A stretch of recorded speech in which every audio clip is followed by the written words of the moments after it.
So hey guys, and thanks for joining me for another video. Welcome to the Random Watch Do channel, and today is Rolex unboxing day.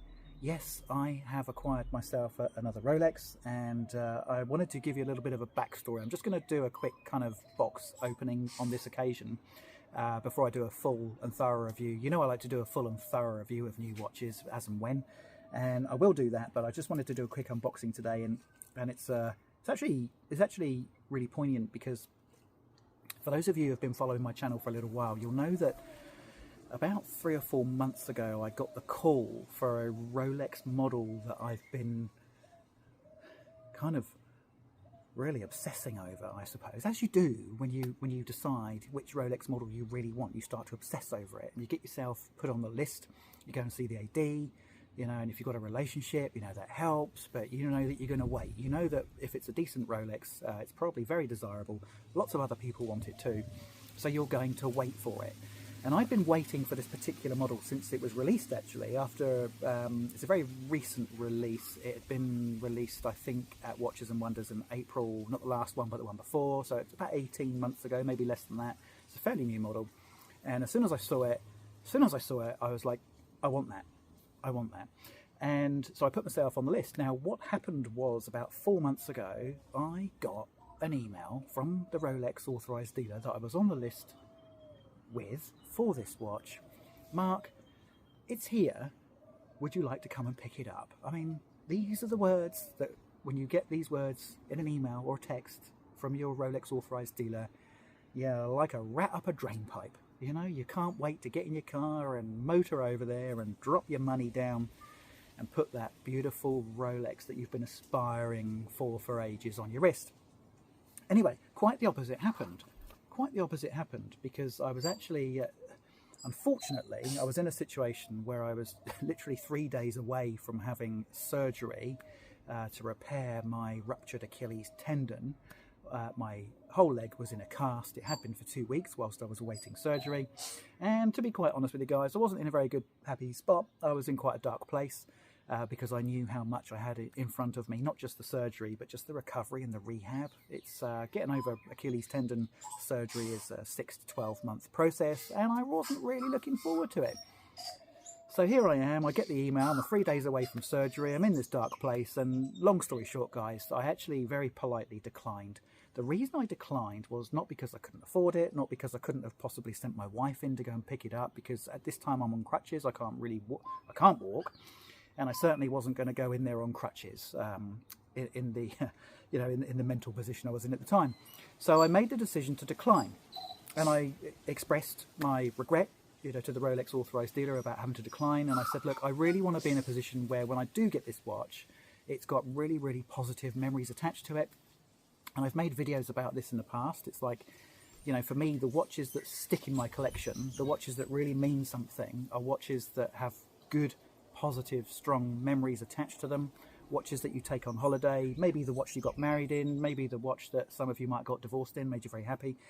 You know, watches that have memories attached to them, positive memories. And I really knew that if I went in or sent my wife in to pick up this watch for me at this time, that it would instantly, immediately have bad karma attached to it. And I just wasn't prepared. I wasn't prepared to do that. And I was more prepared to just let the watch go than buy it and have negative memories attached to it. So, and I said to the Rolex authorized dealer, this is Partridge Jewellers in Queen Street. They have a Rolex boutique in Queen Street in Auckland. And I said to Sam, mate, I'm just not ready. I'm really sorry. And I explained the reasons why.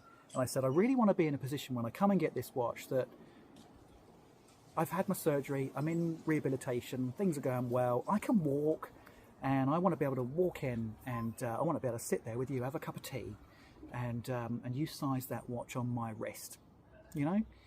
And he said, yep, great, Mark, I totally understand. And there was absolutely no commitment as to whether I would eventually ever get a call again. Anyway, the long and the short of it, guys, is, yeah, look, I've had the opportunity again, and this time, I didn't turn it down, and I got some really cool merch with it as well. So let's jump into the unboxing. I'll just have a quick cup of tea, hang on. Oh, I love an Earl Grey. Alrighty, so we have the watch on the right and we have the merch on the left. Let's have a look at the merch. Let's have a look at the fucking merch. Look at this. Look at that. A candle, guys. I got a scented candle. Can you believe it? And I haven't lit it yet because, you know what it's like when you get yourself a Rolex scented candle. The last thing you want to do is light the bloody thing because, you know, probably halves in value, doesn't it? And anyway, it's like the good thing is, guys, I've kept the box and the papers, you know, for this. So it's definitely got really good. It's definitely got really good heritage, and it hasn't been lit. I will keep this. I'm never going to let this go, but I love the smell of it. Do you know the smell? I bet you're wondering, what does a Rolex scented candle smell like? It smells like money. It smells like gold watches. It smells like $100,000 day dates. And, you know, the only dodgy thing, this has not been made in one of the Swiss factories. I'll tell you why, because look how off-center that Rolex logo is. Now, there's no way that the new Rolex factories in bloody Geneva would off-center that Rolex. Look at it. Miles off. It's about a centimetre off-center. Now, I'm not going to take it back, you know, and get it recentered under warranty. I'm going to keep it, and I think maybe one day, you know, it might add some value because I'll have one of the scented candles, you know, that had the off-center Rolex logo. So I think that's really cool, isn't it? There you go, really cool bit of merch. I've had a couple of bits of merch in the past from the Rolex authorised dealers, but see, I'm just getting a whiff of this now. Oh, it just smells like money. It smells like gold day dates, $100,000 watches. Oh yeah. Anyway, enough of that. Let's go and have a look at the actual watch, shall we? Because that's what you're here for, isn't it? You want to see the watch. Okay, so here we have the well, it's actually the new Rolex, or newer design of the Rolex box. Now, I had it explained to me in some detail, actually, that Rolex has a strong commitment to providing packaging that's 100% recyclable. So these boxes are now apparently 100% recyclable. They weren't in the past.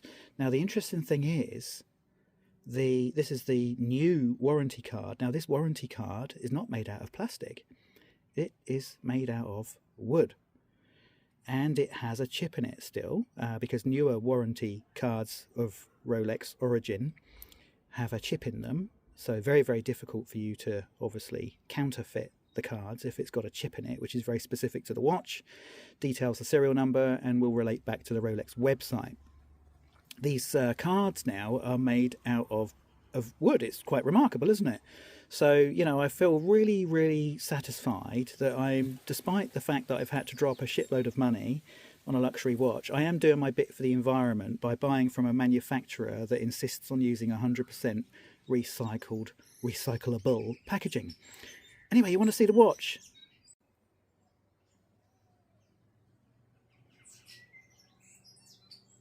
Tis beige. Not any old beige, though. This is Rolex beige. And, you know, you can imagine that they spent an awful long time when they were coming up with these new colours back in 2025. You know, they came up with a pistachio, a lavender, and a beige, and a candy pink. I bet they had a dozen different interpretations of this beige, and this is the one they went for. Now, to me, this looks more like an Earl Grey tea sort of colour, or a latte, maybe a nice latte. But I've decided to rename this watch the Earl Grey. The Earl Grey, because it just reminds me of a cup of tea that is a very favourite tipple of mine. It looks just like tea. In fact, I had a nice cup of tea when the watch was presented to me in the Rolex boutique. I'll put a picture of it up there. And it is very tea-like, I think. So I've decided to rename this watch the Earl Grey. I know you probably won't like that, some of you, but I do. And that's the name of this watch. So this is the Rolex Oyster Perpetual 134300. It's called the OP41, but I do believe it is actually a 39.55mm diameter case size. There you go, just going to be pedantic there. Now, I've also made a video. A good watch dude friend of mine, Fami, lent me his OP36 with the beige dial, because he loves a good cup of tea beige dial as well. I've done a thorough review on that where I put it up against the Explorer 36. and I really loved it. I loved that watch, but I always wanted the 39.5mm case, or the OP41, because it's a slightly, obviously it's a slightly bigger, it goes without saying, doesn't it? It's a bigger, and it's actually a much bigger watch. The dial is much bigger than the OP36.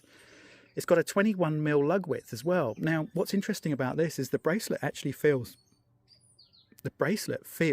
actually very substantial, because it has a 21mm lug width. It does narrow, it does taper down to the clasp, but the clasp is the same width as the Submariner clasp. I have a Submariner.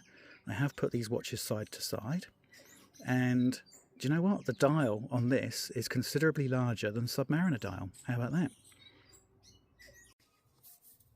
So there you are, the Rolex Oyster Perpetual 41mm with the beige dial, aka, to me, this watch is now called the Earl Grey. And you might think that's really silly. Yes, naming a watch after a brand of tea is really silly, but so is naming it after comic superheroes, and so is naming it after fizzy drinks.